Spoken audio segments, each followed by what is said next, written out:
Two nonprofits in 21 countries say the people they serve will be impacted by changes that may be made to the U.S. Department of Education, and they're asking for your help. 21 Alive reporter Julia Blanford talked with staff at those organizations about why they're worried about what's happening right now in D.C. Julia?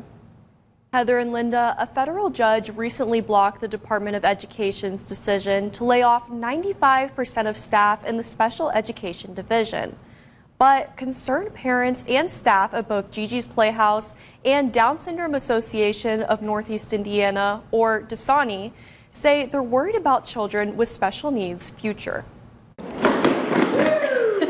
buddy.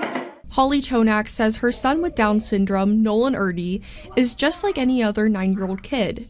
He loves to play, exercise, and hang out with his friends. But Tonak says after she heard the Department of Education laid off 95% of its employees in the special education department, she began to worry about her son's future. I have not had a full night's sleep in a very long time because I'll just wake up and be like, okay, well, I need to make sure I need to reach out to this state rep. I need to reach out to this senator.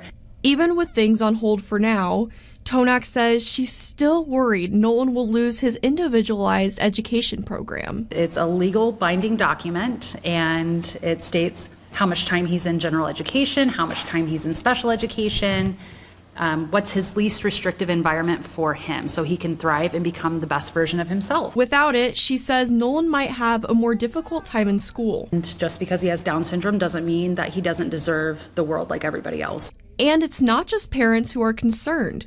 DSANI Executive Director Shelley Yoder says when she originally found out about potential cuts to the Office of Special Education, she wrote to lawmakers asking for a change. It could very adversely affect my friends with Down syndrome and the way that certain laws are in place to help them get an adequate education. Yoder advises parents who have a child with a disability to reach out to legislators and make their stories known. Get to know your legislators if you don't know them right now, and be ready to tell your story because your story is powerful and they need to understand exactly what kind of decisions they're being asked to make.